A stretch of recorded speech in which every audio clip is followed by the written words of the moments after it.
去找丫丫吗？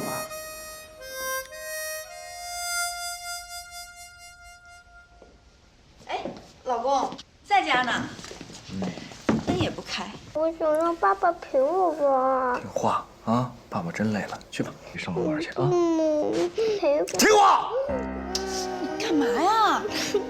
可乖，不哭啊，不哭。你先上楼，妈妈待会儿就过来陪你玩，好吗？好吧，那你得快点。妈妈马上就去找你啊。去吧。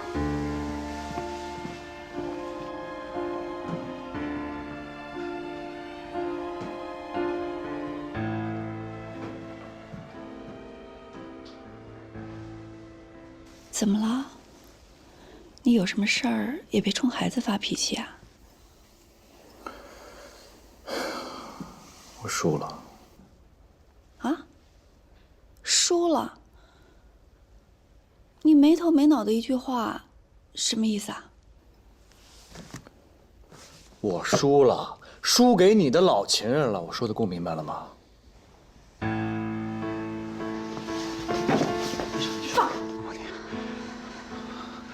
我刚喝酒了，我说错话了，你别往心里去，行吗？枭雄，我受够了你飘忽不定的情绪了。你高兴你就喂我颗糖，你不高兴你就冲我发脾气，你能不能正常一点啊？当初我以为你跟周小强不一样，原来你们也是一丘之貉。你能不能别跟我提周小强了？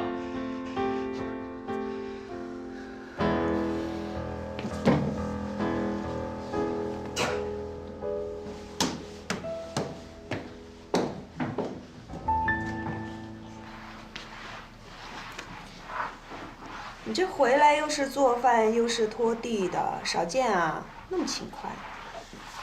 你不这段时间没回家吗？家里的事让你费心了。这地你可是拖了好几遍了。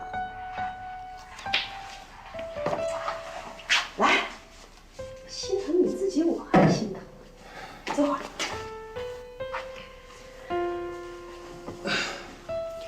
说吧，出什么事儿了？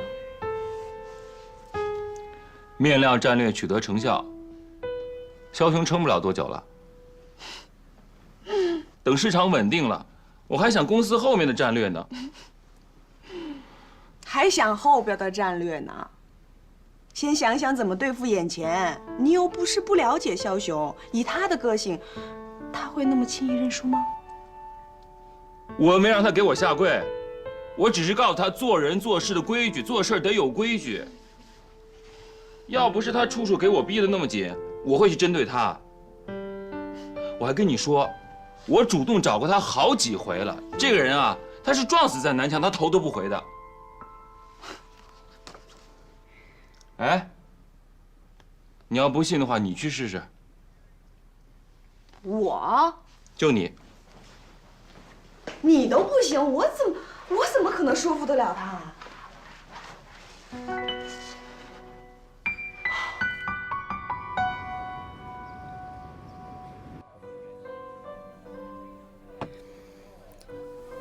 枭雄，我今天其实是替小强来的。夫妻同心，其利断金。周小强好福气啊！那我就实话实说了啊，我来还是为了价格联盟。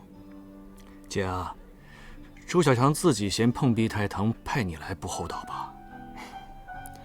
我们是很有诚意的，停战，我们合作，这样不是很好吗？合作？你们美资都已经把超美拖成这样了，还谈什么合作呀？再等等吧，到时候直接给超美还有我收尸，不是更方便吗？枭雄，价格战是你挑起来的，我们美资属于被动应战，大家联盟是可以共赢的。共赢？现在市场那么大，并不是谁把谁干趴下才能够赚到钱。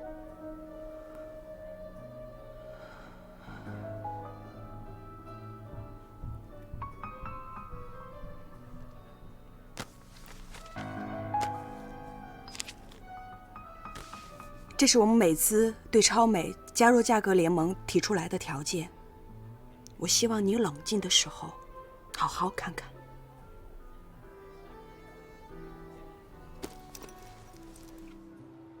李夏，还有什么事儿吗？对不起啊，我不是冲你。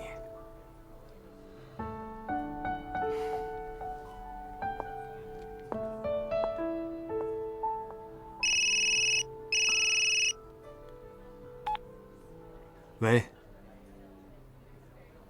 好，你马上订一下去香港的机票。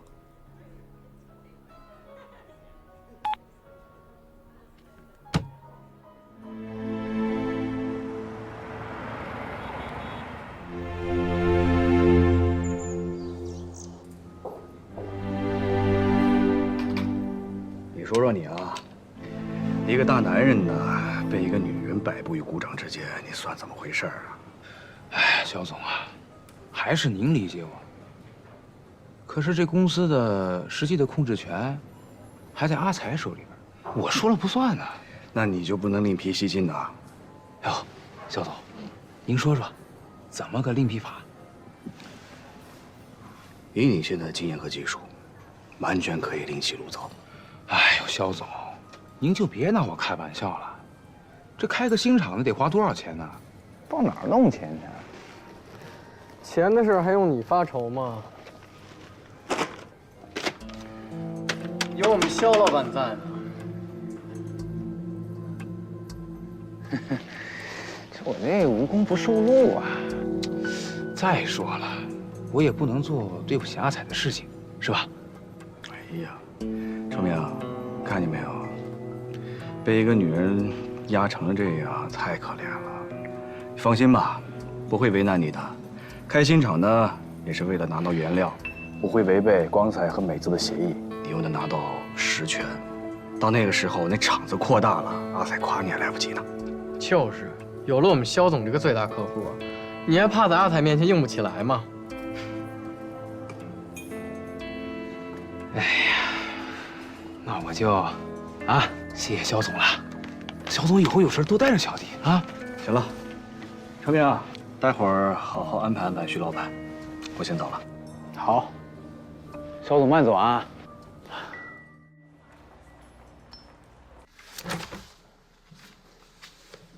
小强，说个事儿啊，枭雄正在高价收购咱们平价转让给价格同盟盟友的那批加工材料。他呀，我们的转让协议中有排他原则，你去查清楚哪几家转卖给了超美，一律终止他们的原料供应。这样好说，更麻烦的是枭雄联合了那个阿彩的相好，叫什么徐恒，在广州私自开了个新厂，准备大量生产加工材料。什么？如果这口气让枭雄缓过来，咱们前期包销投的那么多钱就全打水漂了。可是合同里不是写着面料必须给我们吗？咱们是和光彩签的合同，压根儿管不了这个新厂。去广州一趟，马上去广州一趟。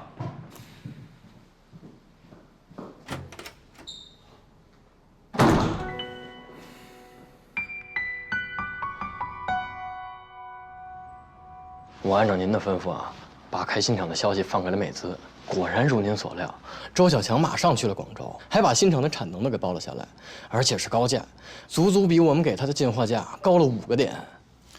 周小强的脾气我太了解了，冲动、自大，不知天高地厚。这次就让他尝尝自己酿的苦酒。那徐恒那边，这个不用愁，等着。罗姐，哎，我给你打个赌，肯定是徐。该入什么不用我教你吧？放心。肖总啊，我这次可被你们害惨了，知道吗？徐总啊，我成名。肖总开会呢。不是什么意思啊？躲着不见我呀？哪能啊？我们肖老板呀，确实在跟市领导开会呢。您有什么跟我说。还能有什么事儿啊？啊，不就是你们让我开那个什么新厂子的事儿吗？阿彩说我害他背信弃义啊，差点跟我分手啊！哎，小两口吵架，床头吵，床尾和嘛。你是男人，就让让他。等新厂利润下来了，那谢你还来不及呢，是不是？行了，行了，行了，哎，别跟我提什么利润了啊！新设备的欠款还没还上呢，你们给的钱也就不付个首期。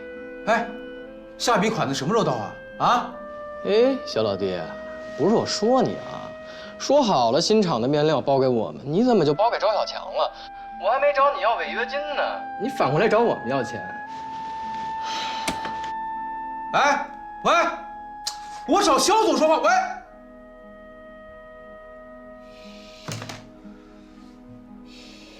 肖总，您果然料事如神呀！咱们只用一点零钱就让他们两家互相挤得上了。要说呀，还是徐恒太贪心了，这事儿也不怪咱们呀。现在咱们就等着看周小强是怎么被撑死的吧。强子，广州来的货太多了，我们根本消化不了，这库房都放不下了。再停停，等超美的订单彻底黄了，我们家族马力也干不过来。挺不住了，徐恒的新厂为了还设备款，那是拼命生产，现在货全发过来了，他追着我们屁股后面要货款，咱们账上的流动资金已经入不敷出了，怎么办呀？赶紧想想办法呗。帮我联系价格联盟的所有老板，我就不信了，活人还能让尿给憋死了。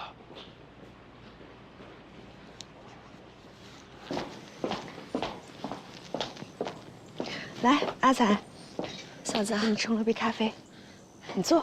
谢谢啊。不好意思啊，小强估计一会儿就回来了。没事。来，回来了。我没去广东找你，你倒先来找我了。对不起啊，我真没想到会发生这样的事儿。我今天过来是特地来。你先坐。来，阿彩，坐下说。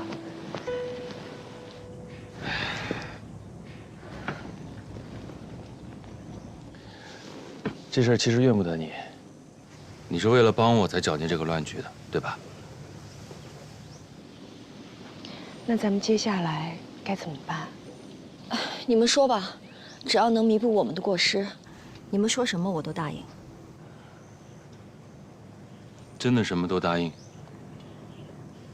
行，阿仔，本来我今天回家之前心情挺不好的，可是一回来看见两个大美女坐在院子里头，我心情顿时就好了。我以为我要坐享其人之福呢。又来了，你别理他，他总爱开这种玩笑。既然你都开口了，我就一个请求：你和徐恒能不能解除我们的报销合同？违约金我会照常支付的。小强，我知道你在这个事情上面已经投入了不少资金了，这违约金我肯定不会再要了。生意是生意，交情是交情，你的好意我心领了，但这是两回事。小强，你听我把话说完。当初我在广东的第一桶金是你帮助我，我才赚到的，而且今天你来了，我心里就踏实了。答应我。行，我答应你，我就服你这样的男人。以后啊，你们能有用得到我阿才的地方，尽管开口，我肯定尽全力。我老公那边，我回去骂他。解决了。等等，老公，你跟徐恒结婚了？啊！哎呀，完了，坐享其人之福的机会没了。你行了，我跟你说，你这恶趣味要是不改啊，早晚会给你惹祸的。恭喜你啊，阿彩！谢谢。阿彩，别因为这件事情影响你和徐恒的感情，嗯。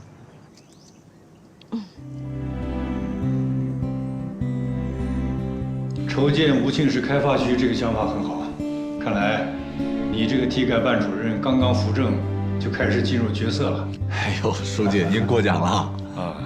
还有个事情你要办一下，最近吴庆市的服装企业打价格战的事情，你知道了吧？你怎么看？我们私营企业现在还处在一个野蛮竞争的状态，但这也是必经之路。我在想，根本的原因还是出在产品的同质化，没有创新，企业家的眼界也不够开阔。目前这个情况已经影响到了市场的正常秩序。吴庆是全国服装企业的重镇，企业当然有竞争，但竞争一定要健康。我们作为政府必须有所作为啊。那您看，要不要我们体改办组织工商税务等部门共同出面，来一些强制措施？我们作为政府进行正确的引导和监管是必要的，但是不要过多的进行行政干预，要让他们自己认识到问题的严重性，能够用法律手段和行业内部的规律去进行引导的，就尽量不要硬来。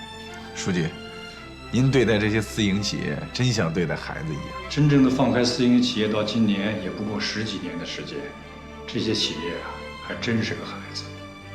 不过这些孩子也非常的争气，所以市场才能够在这么短的时间里边繁荣发展。原则性的问题必须要抓，但是要给他们以容错的空间。这个市场来之不易啊，也很脆弱。我们的出发点不是管起来，而是让市场继续发展，健康发展。我明白了。那您看这样好不好？我来组织一个企业家的学习班，请一些专家学者从经济规律跟法律层面给他们上上课。有合适的人选吗？周大超。慢点啊。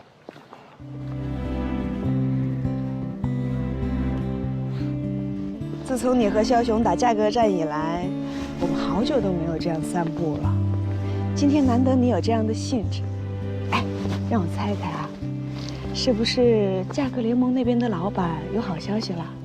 呵呵，正相反，他们指责我垄断原材料，枭雄还挖走了几个价格联盟成员。那你刚才跟我和阿彩还开那样的玩笑？我跟你说啊，阿彩跟我说了，现在南方管蟑螂叫小强，你要是再不改掉这个坏习惯呢，你就真的跟蟑螂一样讨人嫌了。呵呵，蟑螂啊，蟑螂挺好的，这种生物应该4亿多年前就有了吧？这么些年了，打不死，杀不绝的，一直蹦跶活到现在，这不就是我周小强吗？哎，说的还真是啊。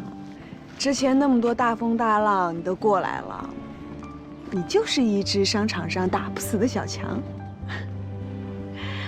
哎，但是我还是很好奇，你到底打算怎么解决这件事情呢？在利益面前，任何攻守联盟都是脆弱的。我不指望价格联盟能够撑多久。至于枭雄嘛，他是另外一个极端，他是不争馒头，他要争口气。我们之间不是利益能够解决的。是每次壮士断腕的时候了。难怪你这么插科打诨，原来你早就胸有成竹了。你看啊，从我们早期做贴牌，到现在的东欧市场定制，每次已经积累了足够的设计理念和生产能力。如果现在就说不做了吧，确实是有些损失。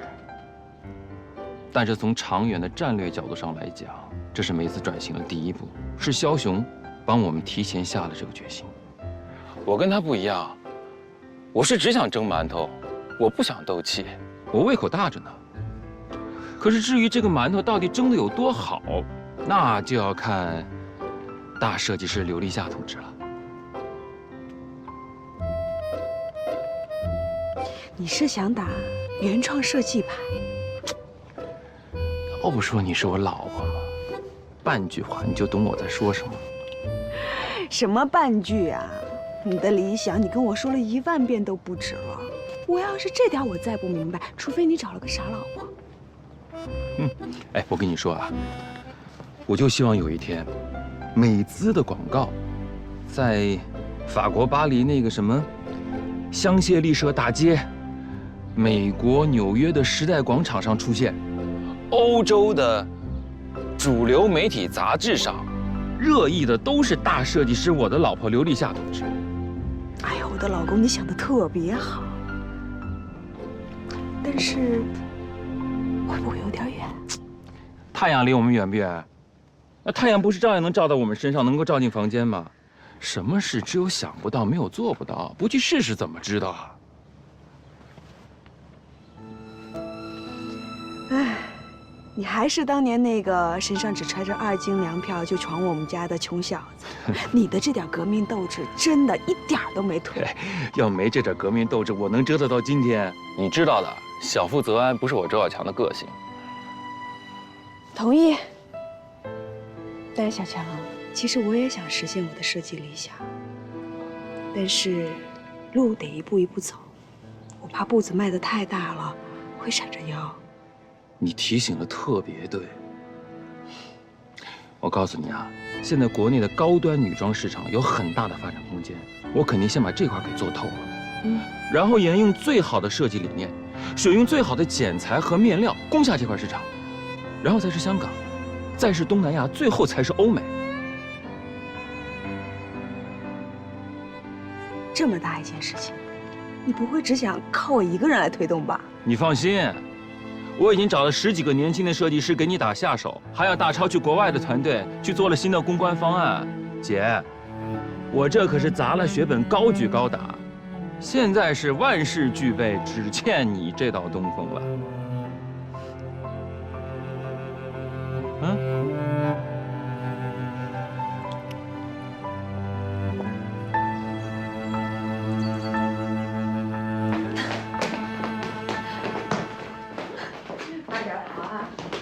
姐，你最近好忙啊，总不在家。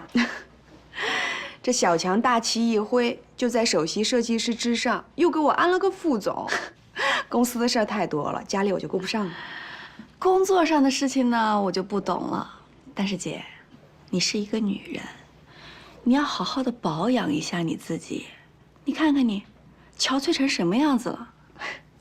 那是跟你比，枭雄多宠你啊，谁跟你比都会显老的。姐，我知道美姿和超美之间的竞争是枭雄主动挑起来的，但是你们也不用赶尽杀绝吧？李秋，不是这样的，小强去找过枭雄好几次了，主动要求和气生财。连我都出面跟他谈过一回，可他就是不依不饶的。我就不明白了，这当初也不是小强害的他，他为什么就一直惦记着？一个男人心胸那么狭隘，你也得防着他点儿。你什么意思啊，姐？我没别的意思，我就是担心你。姐，他现在是我老公，是我孩子的爸爸，是我每天朝夕相处的人。别的我不管，在我这儿，他就是最好的，比你们家周小强好。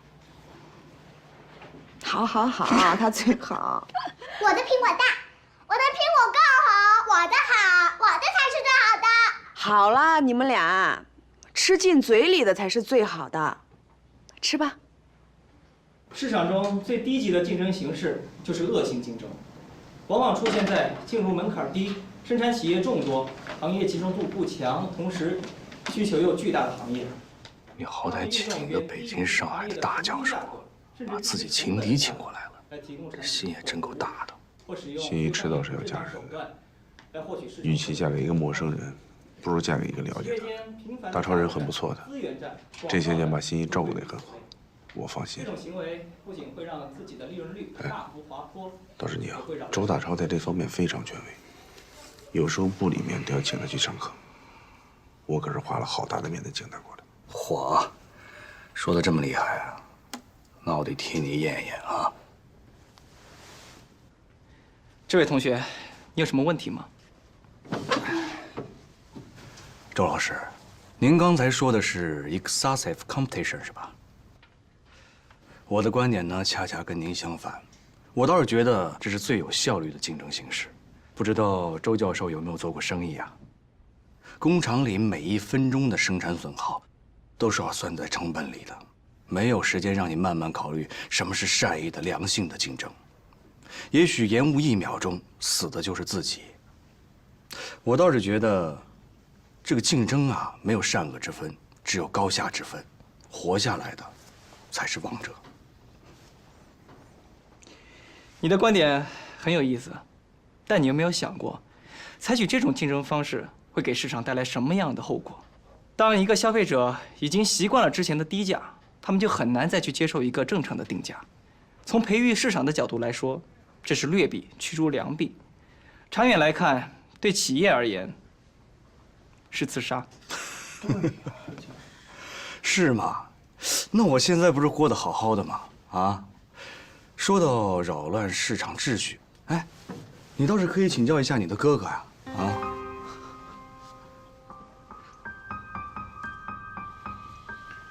我插一句啊，今天来的都是各大企业的领导者，所以希望大家注意一下自己的身份。学术讨论嘛，百家争鸣是可以的，就不要人身攻击了。没关系，没关系，张主任，既然提到了我正好也借机说几句啊。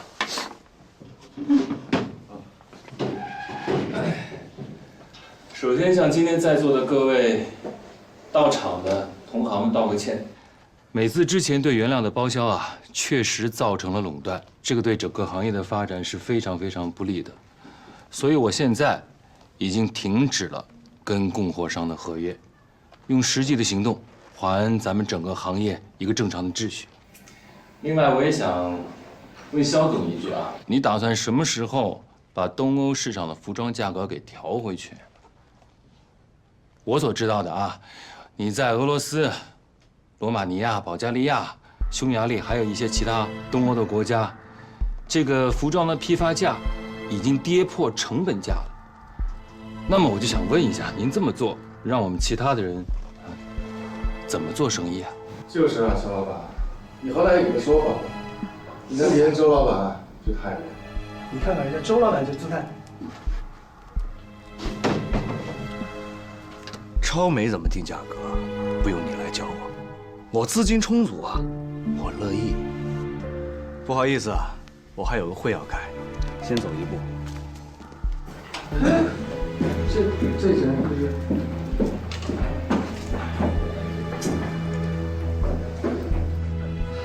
那我们继续上课吧。我的红包大，我的红包才大呢。我爸还给我妈了一个大红包，我爸也有。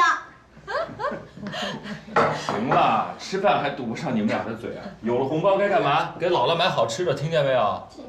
嗯。哎姐，听说今年你们厂分红，连工人都分到了上千块。哪儿啊？你别听孩子们瞎说。哎，小熊、小强，你们俩给我听好了啊！今儿可是在家吃团圆饭，都给我老实点儿。妈，您看你说的，我父母都不在了，您呐现在就是我唯一的长辈，我一直是把您当亲妈一样看待，我就愁着呀，这怎么孝敬您才好呢？怎么会给您添堵呢？妈，小强今年可是连自己家都没回，到咱们家来过年了。那肯定的呀，这些年妈对我那么好，那大过年的我肯定得陪妈，是吧？妈，新年最大的愿望就是希望您健康平安，开心的过好每一天。算你小子有良心。周周，来，你说咱俩认识快20年了，这20年咱们创业奋斗混得都还不错。你们呢，现在是东欧和俄罗斯市场，我们现在是国内。其实咱们俩根本就是井水不犯河水。我就希望今后啊，咱们有钱一块儿挣，一起发展壮大，好不好？对啊，小熊，大家都是自己人。你说这超美和美资较劲，那是杀敌1000自损800，便宜了外人，何必呢？对吧？是啊，你们是兄弟，又是连襟，就算你不看在小强的面子上，那看在妈的面子上，别再斗了，啊！姐啊，姐夫，看来咱们之前真是有太多的误会了，真是在商言商。今天啊，大伙儿放心，当着妈的面，咱们把话说开了，以后啊就不会有什么心结，对不对啊？好，这才像是一家人的样子嘛。来，为了咱们今天的团聚，为了咱们赶上这么好的一个时代，为了我们一起家和万事兴，为了妈。来，大红包！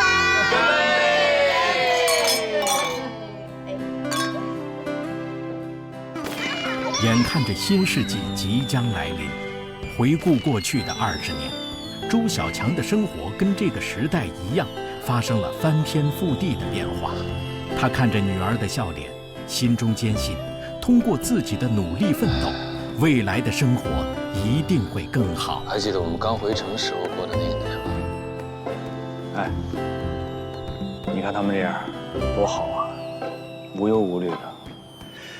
你说这人一老了，怎么烦恼就变多了呢？老什么老呀？我们这正壮年，就是想太多。你呀，有什么烦心事儿你就说出来。这么些年，你妈妈跟你妹妹就一直没消息啊？连一封信都没有，就找不着了是吗？这么些年，我每到一个地方，就托当地的朋友去打听，只要一有风吹草动，我就跑过去。但是，哎呀，我都习惯了。所以啊，我特怕看到新闻上说哪又发现什么尸体了。只要不是坏消息，至少我能往好处里想想。你别胡思乱想啊！其实有时候我挺羡慕你的。羡慕我什么呀？你父母双全，又有那么多的朋友帮助你，哪像我呀，一个人。你这不是还有立秋、可儿吗？不一样。可儿，外面冷，咱进去了。不能，我还要玩。那你赶紧的啊，我先进去了啊。好。你看着点啊，我进去了。哎，小九，我们还是朋友啊。难道不是家人吗？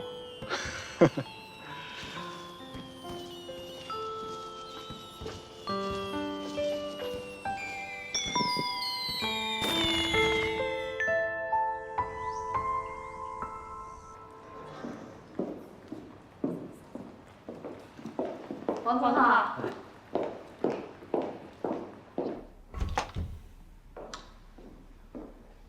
1季度的财务报表出来了，今年呢，我们也算来了个开门红。不管是销售额还是纯利润，相较去年4季度都有超过10%的增长。美资杀回国内市场之后，反响一直很好。好啊。哎，上次交代你的事儿办得怎么样了？这是你要的经济型面料的报价。我就说嘛，消费者看的还是款式，只要质地符合设计要求，没有必要用那么贵的。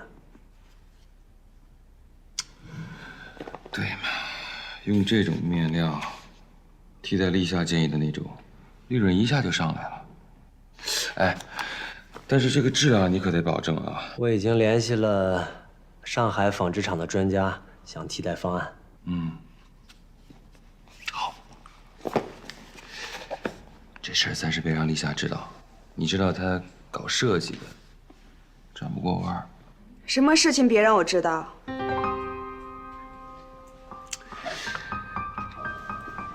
公司的财务报表不想让你看见，怕你看完了之后，乐晕了过去。不用看了，销售量很好，这个我知道。但是我今天来不是要说这个的，我来是问你，是不是替换过一批产品的面料了？你，先听我跟你说哈。你先听我跟你说，我们好不容易才打进了高端市场，不管是款式还是面料，我们必须得精益求精，保证品质，这才是我们美资品牌的价值所在。如果我们只想着降低成本，那不是又回到以前打低端的老路上去了吗？说的特别对。你放心，我都明白，而且这个面料都是经过检验合格的。用哪一批面料是我经过一一考察的，能用便宜的我肯定不会在这儿纠结，但是真的，只有这一种合适。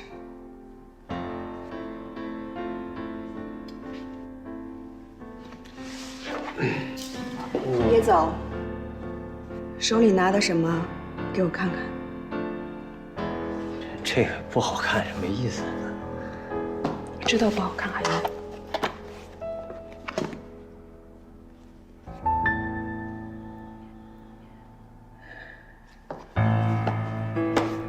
周小强，原来你一直在倒腾这些。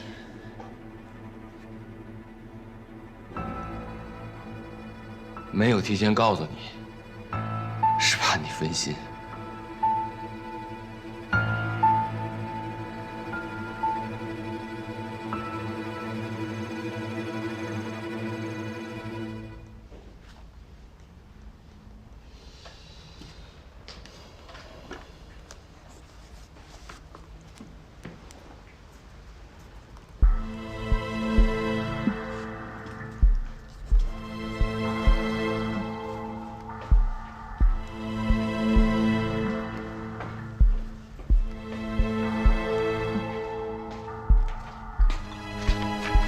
喝杯咖啡提提神，有了精神才有精力跟我作对。你喝吧，你比我更需要清醒。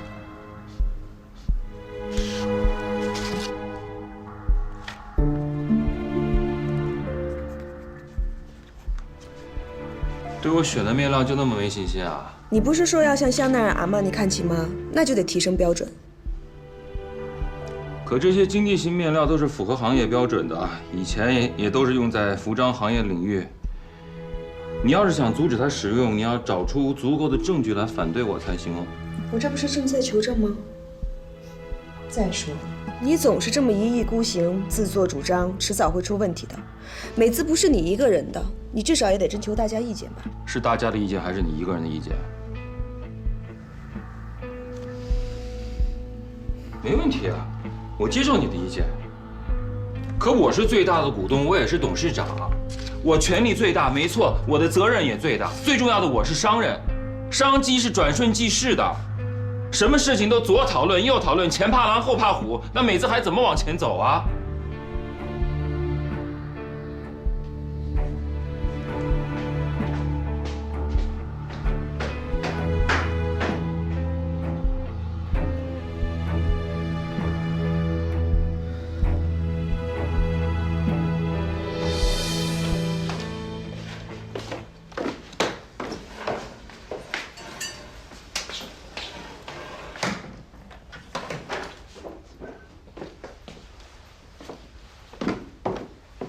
哎，这大晚上你拿着箱子要上哪儿去啊？去找我妈。你妈不是在枭雄他们家吗？怎么，担心我跳槽？你们姐儿俩和你妈全都要住枭雄他们家是吗？你别多心啊，我只是觉得你和我都应该冷静冷静。至于吗？因为一批面料，周总，这不是面料问题，这是思维方式问题。既然要打品牌，我们就必须每一个环节严格要求。这儿不讲究，那儿无所谓，最后做出来的就是上不了台面的低端货。你等会儿，我送你。不用了，你留家里照顾好亚亚。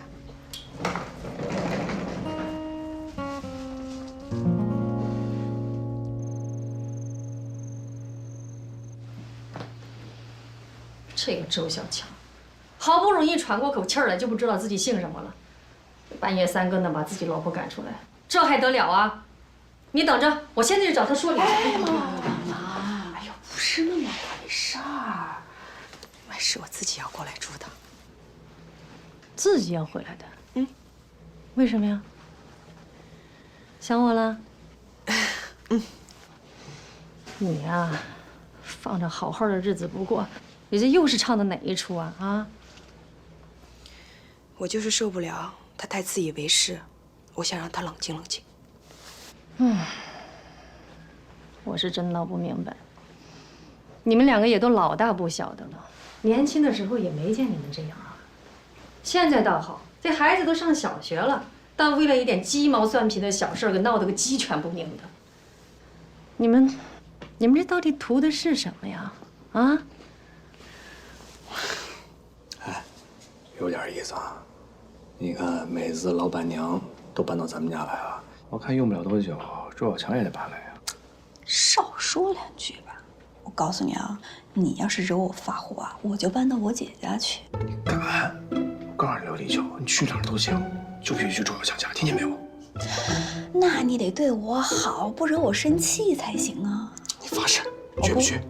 你发誓，你听见没有？行了，你们吵架能不能分个时候啊？啊，不说了。都怪你。哎，姐，你说你们这对模范夫妻也会吵架的哈？为什么呀？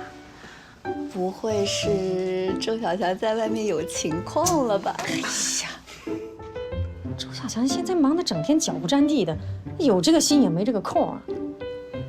那是为什么呀？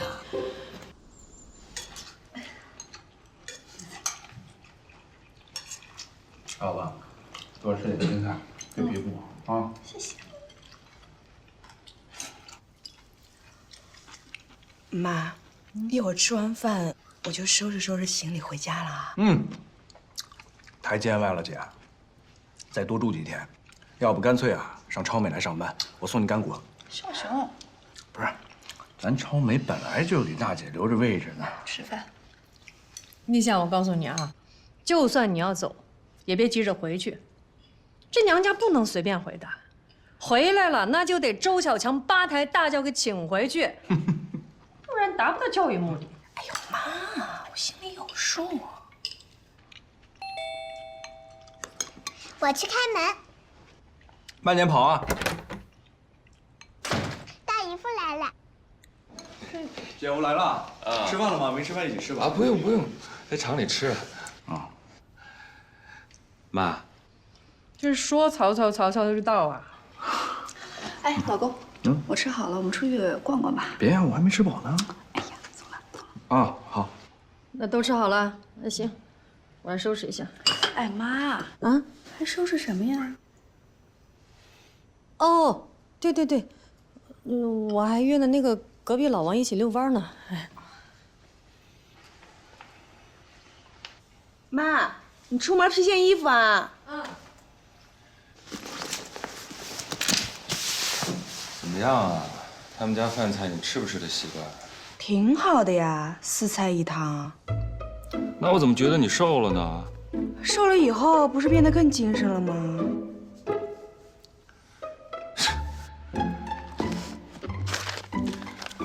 质监局的检测报告啊，你看看，我想你会满意的。小强，你还是没明白我的意思。我是觉得你不尊重设计，你也不太尊重别人的意见。我明白呀，我这不低声下气的过来求你了吗？差不多就行了啊。你哪一句话低声下气的求我了？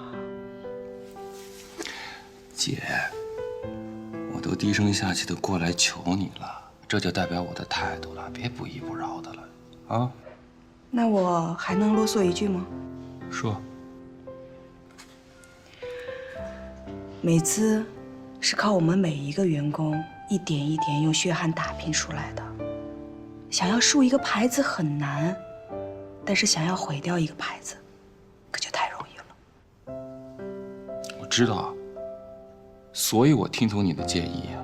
我跟你说啊，魏国他们着急上马，都让我给压下来了。你先看看这个报告，我相信每一项检测都符合你的标准。好吧，我拿上楼好好看看。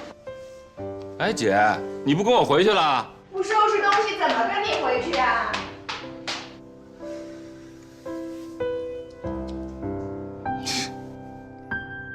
哎，这次我姐过来表现得不错啊，得奖励你一下。就口头奖励，我有什么事？哎呀，讨厌！谁啊？哟，姐夫呀，怎么了？那应该的，应该的。行，下周是吧？行，我知道了。那咱们不醉不归啊！哎，挂了。小强啊，他说你姐下周过生日，邀请我们全家去他们家聚聚。那你答应了？答应了。哎呀，一家人嘛，应该的。看到你们俩现在这样，我还挺开心的。怎么了？我跟他是战是和，你还会很揪心吗？哎呀，不是啊，我是觉得吧，人跟人之间呢是靠缘分联系在一起的。那当初我还把你介绍给我姐，可是结果呢，你却成了我老公，小强却跟我姐在一起了，这就是缘分。那现在啊，在我心目中最重要的当然是可儿跟你，可是我们4个人之间呢，还是有很深的羁绊的呀。你跟周小强那看上去像冤家对头，哎，可是你想啊，如果说他从来就没有出现过在你的生命里，那你还会有这个动力去创业吗？那说不定我们就不认识了，对吧？行了行了，我的话了，老婆，你呀就是心灵鸡汤看多了，嫌弃我，赶紧睡吧，别胡思乱想了啊。那我等你哈。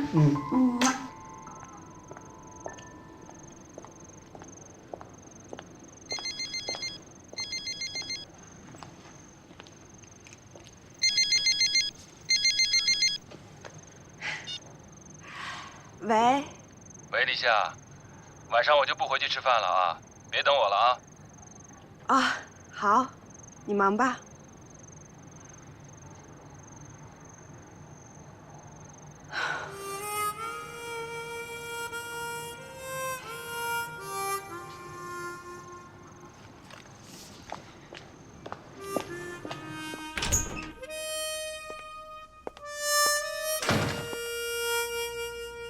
丫丫，妈妈回来了。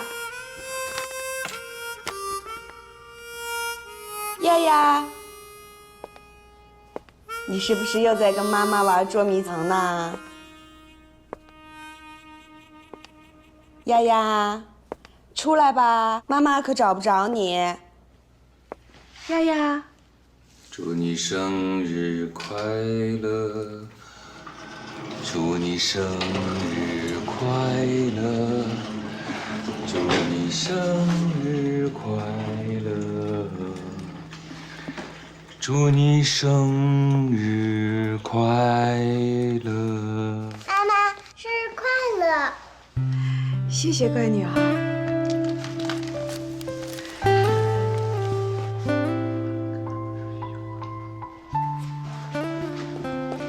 丫丫，你这是？这些年你跟着我吃了不少苦。当年我拿一个螺帽当成结婚戒指就把你给娶了，你说实话怨过我吗？怨你我就不嫁给你了。那个螺帽呢？螺帽，我找了好久，但是就是没找着。为什么我找到了？你从哪儿找着的？赶紧还给我！为了惩罚你啊，我再给你一次机会，你要老老实实的回答我的问题。好，你问。贼船你也上了，回头路也走不了了，拖油瓶也生出来了。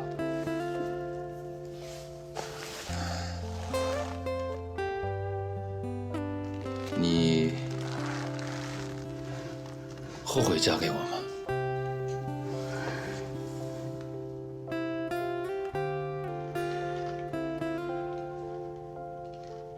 后悔也没有用了。贼船我不想下，回头路我也不想走，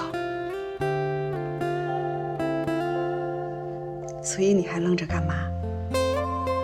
还不快给我单身？那我要赶赶紧带上棉，你等会儿后悔了。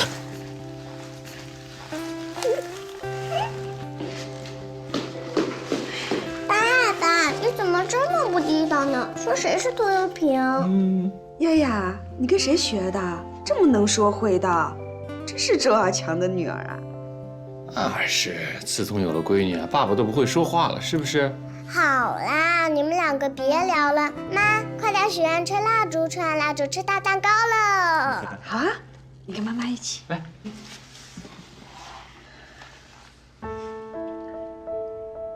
好。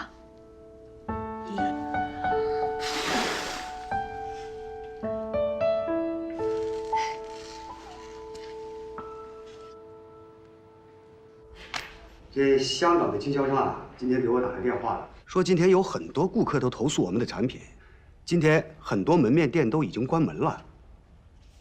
香港的媒体报道说我们的衣服有致癌物，看看吧。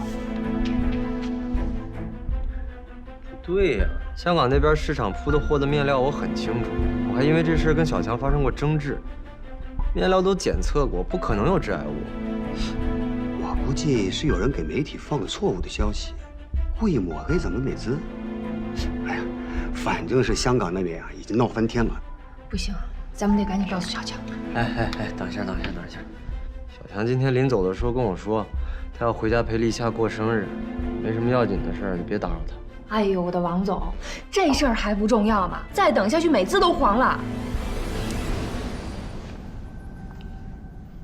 我们什么时候才能吃蛋糕呀？那得爸爸批准，你问问爸爸，咱们什么时候可以吃蛋糕啊？再等等啊！一定是可爱他们来了。你还叫了枭雄他们呀？我知道他们来了，你会更开心。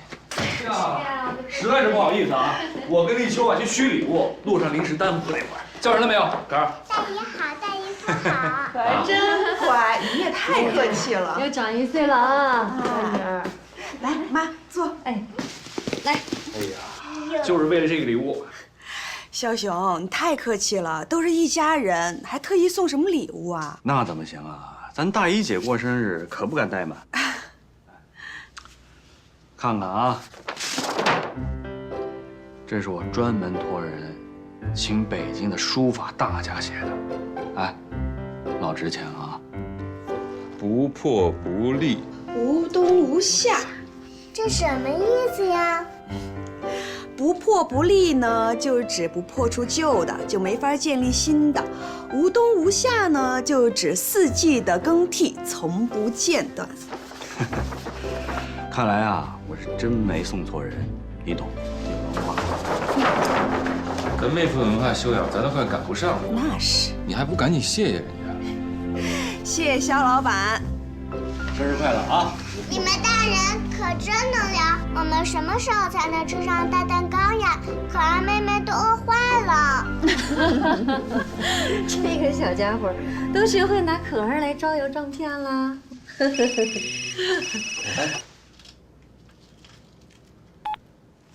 喂，哎，魏国啊，今天不行，你有什么事不能明天再说吗？我这什么？行，我马上过来。立夏，怎么了？你别着急，我跟你一起去。枭雄、立秋，你们照顾好妈和孩子，我们出去一趟，马上就回来啊。那你们坐啊。你今天过生日去哪呀？这就走了？哎呀，真是有意思。这立夏过个生日，连个蛋糕没切，就都跑去忙工作去了。也不知道发生了什么事儿。要照这么下去，这立夏非被小强折腾的未老先衰不可。妈，您得理解理解周小强，这有的时候啊，人在生意场上真是身不由己。哟，难得啊，你都为小强说话了。嗨，我这也是深有体会嘛。我先抱他上去了。哎，妈，我先抱孩子上去啊。嗯。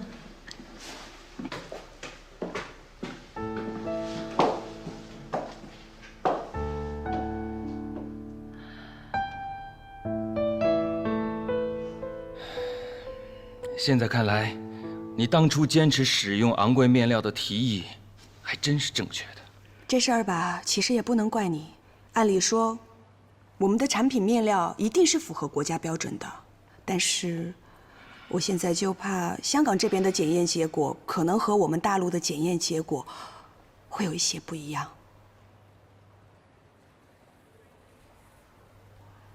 你相信我吧？我当然相信你了。我告诉你，检验报告一定没有问题，它一定可以证明美姿的清白。但是小强，我们很少跟媒体打交道，现在又着急忙慌地跑到香港来，万一香港的媒体故意跟我们使坏，我们该怎么应付？可是出了这种问题，时间就是生命，我们必须第一时间做出反应，否则后果不堪设想。不管哪儿的媒体吧，企业做大了，这些东西始终是要面对的，想躲也躲不过去。哎，魏国来了。报告出来了，没有任何问题，不含偶氮燃料。看见了吧？我就说没有任何问题。这个报告就是我们明天发布会的砝码。发布会准备的怎么样？都联系了，明天下午3点，香港本地媒体和大陆驻港媒体的记者全都邀请了。明天啊，弄帅一点，好好的面对香港媒体记者。明天可是一场硬仗。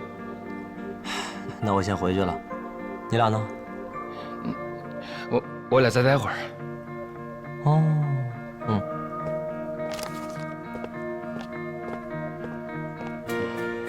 走吧。去哪儿啊？工作是工作，生活是生活。好不容易来趟香港，咱还不得好好享受一下二人世界呀？哎呀，都什么时候了，咱俩得赶紧回去准备。你过生日的时候不是没吃着长寿面吗？我记得的。我做过功课了，这附近有一家特别著名的云吞面，我得给你补上，你还不得吃个10碗8碗的？行吧。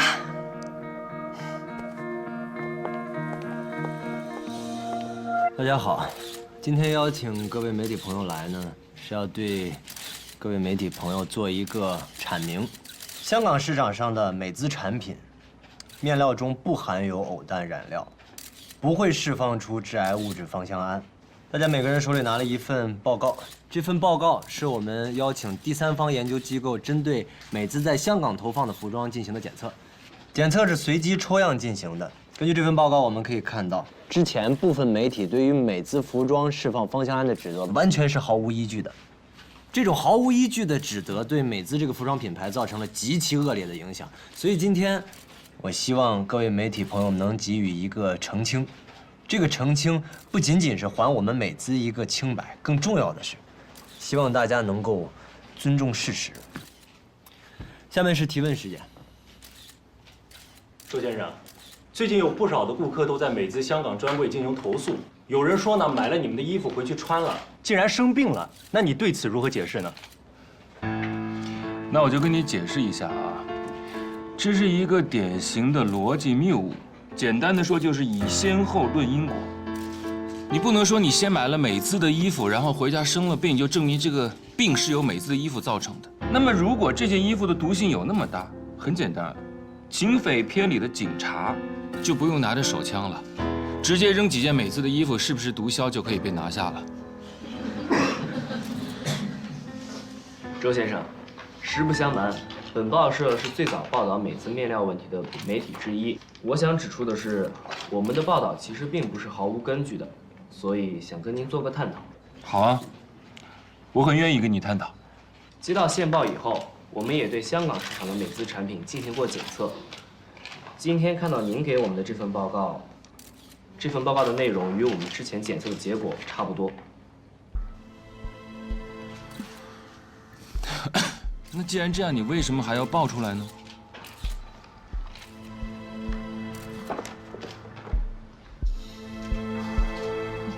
请问，这是你们美姿的产品吗？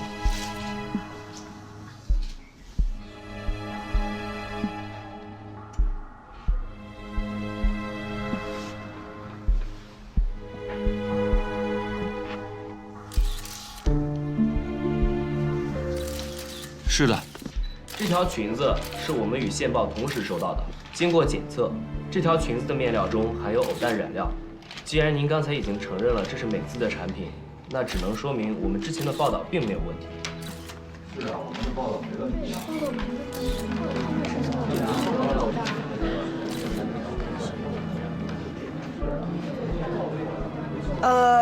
但是这不是我们美姿投放到香港市场的产品。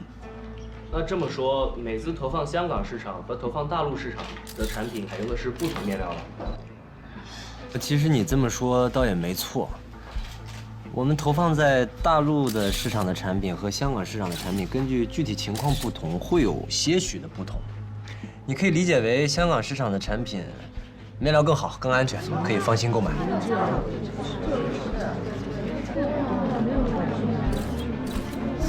怎么会这样？那请问您什么意思呢？卖给香港的就比卖给大陆的安全是吗？对呀，难道香港人的命就比大陆人的命值钱吗？你们这就是区别对待，对我们大陆同胞的漠视。不能这样啊！不要断章取义。这样的。今天到此为止，谢谢。哎，你们别！哎，你们别走啊！别走啊！别走！别走啊！你们解释清楚！你们解释一下。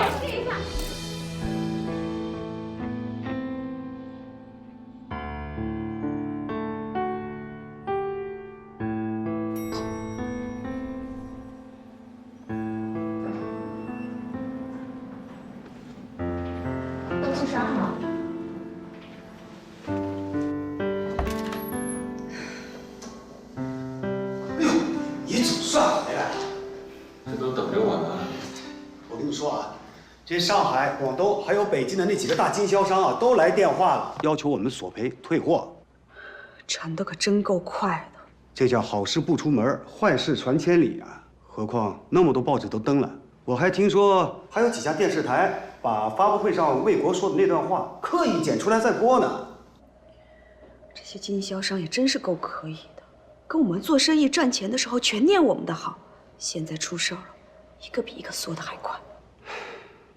可不，那怪不得人家，毒衣服，加上歧视大陆消费者，两大罪名一加，谁都会躲得远远的。但是如果这个影响不彻底消除的话，一旦出现大规模的退货，库存的成衣原料占压的资金就是上千万，这会要了美姿的命的。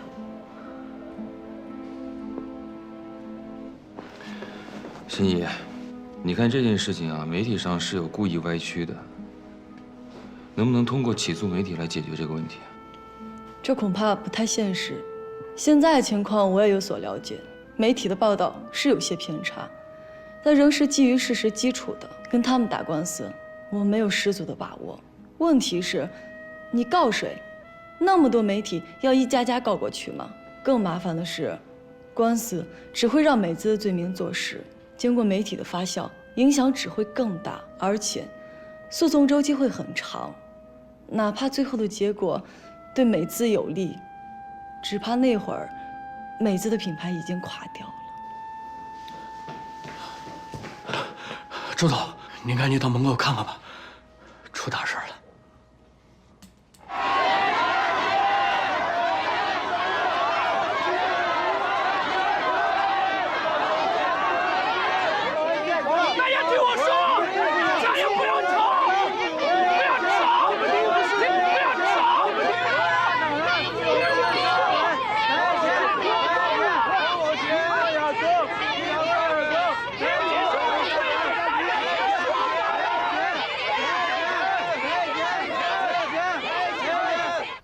对这件事，你怎么看？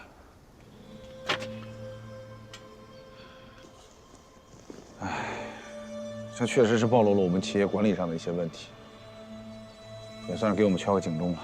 美姿的产品真的有质量问题吗？我去质检局调出过他们的质检报告，完全符合国家标准。他们呀，是在媒体面前表现得太幼稚。您看，这一下子就被揪出了小辫子。您看，要不要政府出面对事态进行澄清啊？这个时候政府直接上前台恐怕不合适，会有人说我们搞地方保护主义，想把这件事情盖下去。既然事已至此，只能顺水推舟，逆流而上，恐怕是适得其反。这次危机如果处理得不好，市场信心的恢复，恐怕不是1年2年能完成的。你要记住，我们是做服务和引导工作的，市场是混乱的。马克思说过，只要有300%的利润，资本就敢犯任何的罪行，甚至不惜冒绞手的风险。在其位，就要承担相应的责任。至于说怎么做才能够既良性牵引，又不强制干涉，就要看你的艺术。好，那我再回去好好想想。哦，对了，你呀，帮我做一件事情。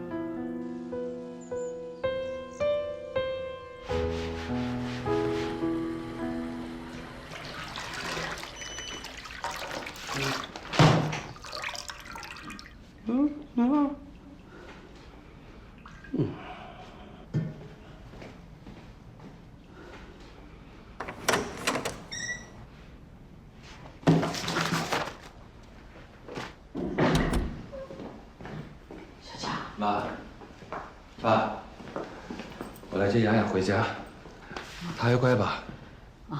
少强，我问你，报纸说的是真的吗？嗯，你怎么能卖毒衣服呢？小强难得回来，你怎么说话？你看，别说话呀！你不挺能白活吗？我告诉你，宁可不挣钱，也不能赚这个黑心钱，你知道吗？爸，您别激动，别激动，好吗？您相信您儿子会做这样的事儿吗？我不相信有什么用？那这报纸上写着呢，那能是胡说吗？小强，你爸也是为你好。你看现在弄得满城风雨的，你总要给大伙一个说法吧？妈，我肯定会给大伙儿一个说法。可您跟我爸是我的家人，你们都不相信我，谁能相信我？爸爸，我相信你。雅雅，脸怎么了啊？同学们说我爸爸卖的是毒衣服，我和他们打了一架。爸爸，没事，我打赢了。漂亮！你平时那么笨，连饭都做不好，往衣服里下毒，那该多复杂呀！你肯定干不出来。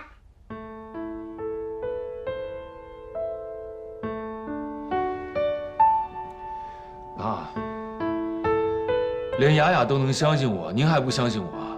洋洋他还小，他看不透你啊！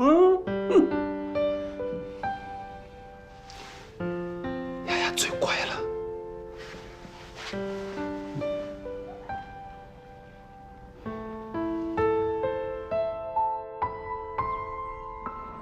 大家别走啊！哎，怎么朝你说有点事情就走嘛，对不对？周总平时对你不薄啊。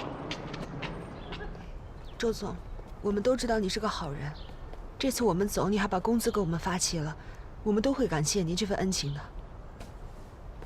对不起，周总，对不起。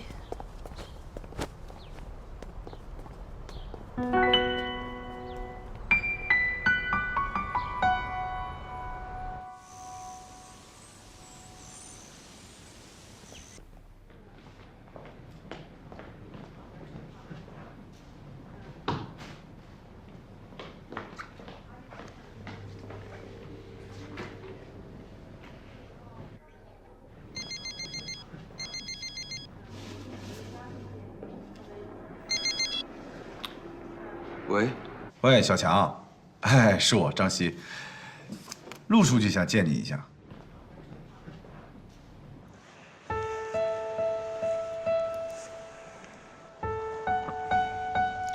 陆书记，你有什么话就直说吧。不是，我想给女儿买条裙子做生日礼物。每次这个裙子还是挺好看的，不过不会毒死他吧？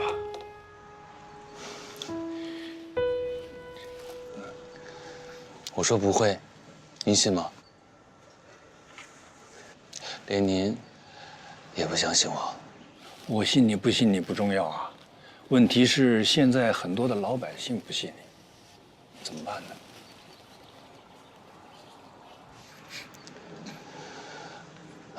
说实话，我不知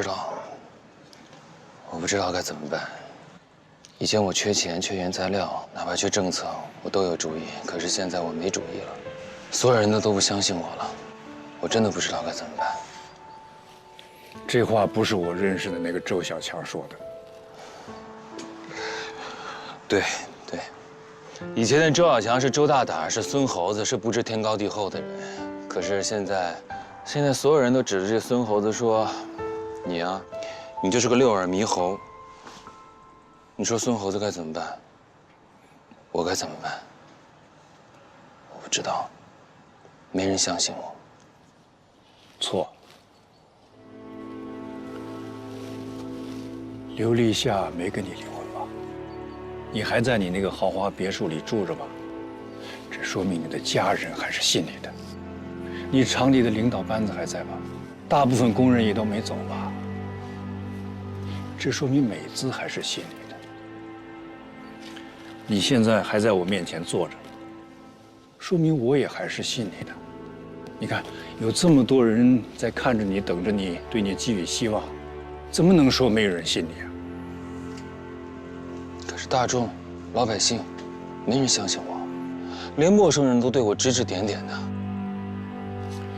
你现在的问题不在于他人，而在于你自己相不相信自己。当然了，这次的事情，无论是对于美姿还是对于你，打击都是非常大的。对于我们吴庆服装业的打击，那更是空前的。我之所以找你来，目的也就是这个。作为吴庆服装企业的龙头，美姿不能倒。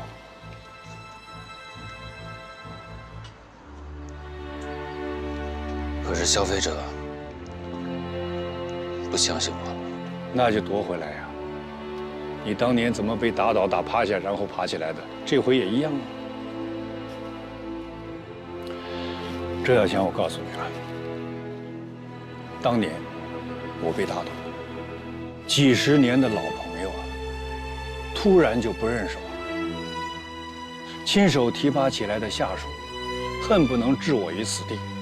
老婆被我拖得早早的病死，就剩下一个年幼的心仪在我身边，那才叫众叛亲离呀！我一度都怀疑呀，我是不是真的错了？我是不是真的有罪呀？彷徨中，我到江边上都转了好几圈，一只脚都踏进水里了。哎呦，江水那个凉啊，一下子就把我给激醒了。不行，我不能死，我想做的事还没做完呢。真理早晚一天要接受实践的检验，我得活到那一天。还有，心仪还在家等着我呢。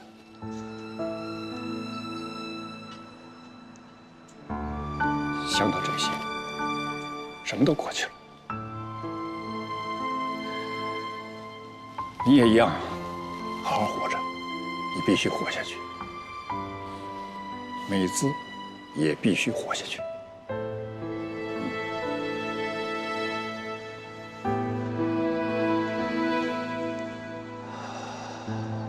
陆书记，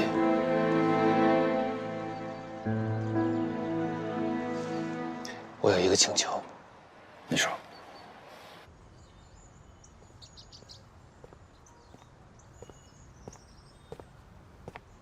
魏国，通知明天所有人全部到齐，我们还有最后一次机会。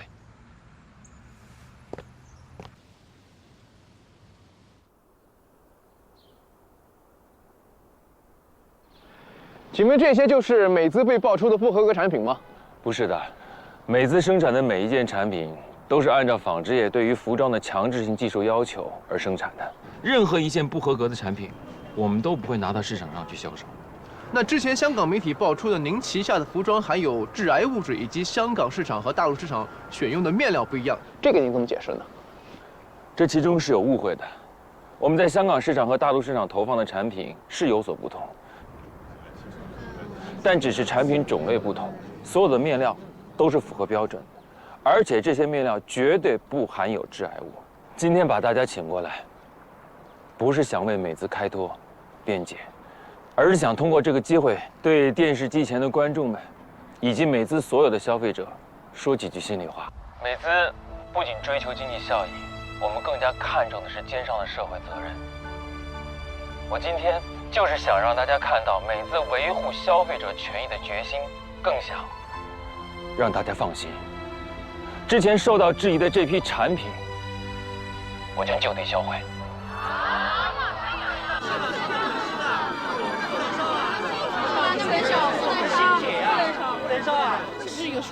刚刚您这么坚定地说这些产品是没有问题的，那么为什么要销毁？难道您不怕大家说您这是在毁灭罪证吗？如果真是销毁罪证啊，应该偷偷进行，而不是公开转播，对吗？美资所有的产品已经通过质检部门的质检，如果还有任何疑问，你们可以到质检部门索取检验报告。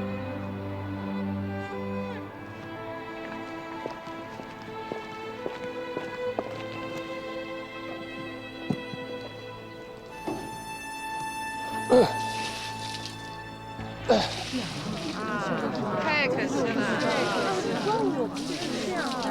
太可惜了，太可惜了！赵强，赵强，你想干什么？都给我把机器关了，都关了，关！赵强，这就是你想的办法？这可是我们的心血呀！学子，正在做电视直播呢。我不管直不直播。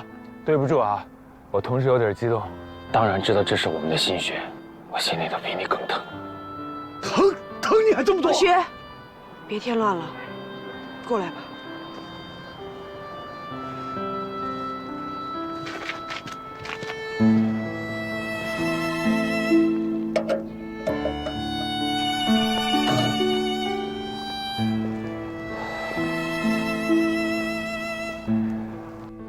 这些天，美资受到了社会各界的指责。说实话，我们压力很大，也很委屈。但是事关消费安全，我们也能够完全理解大家的质疑和焦虑。美资这次受到的非难，我不想归结于阴谋论。任何行业的标准都是随着科学技术的发展而不断提高的。在这里，我想花几分钟时间给大家做一下科普。有一种染料叫偶氮染料，它有几百种品种，其中有20多种会产生致癌物芳香胺。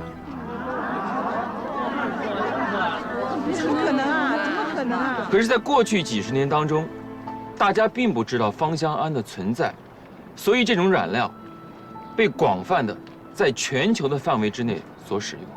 得益于欧美的最新研究，发现了它潜在存在的危害。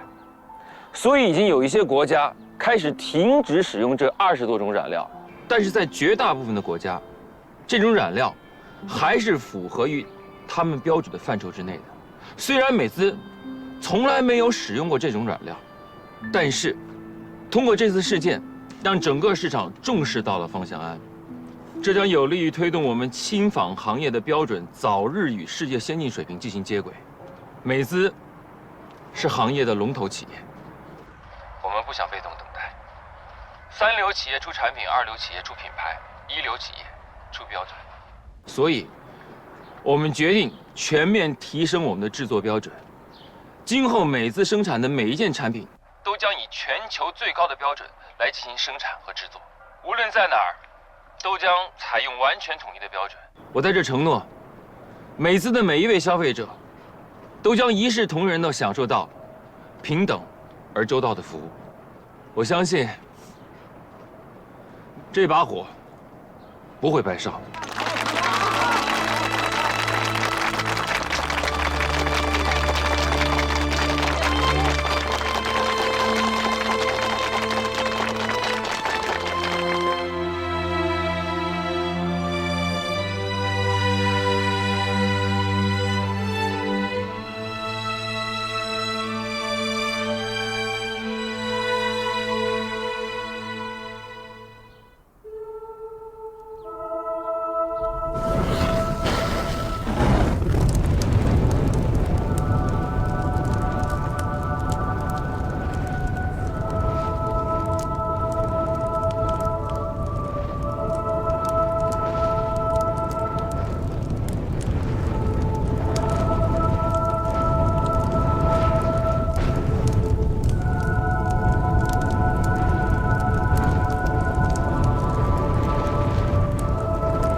数百万的服装成品就这样的付之一炬了，这充分体现了一个有良知的社会企业家的社会责任和敢于承担的精神。对于这样的企业家，我想我们应该给他致敬。我得去看看我哥去。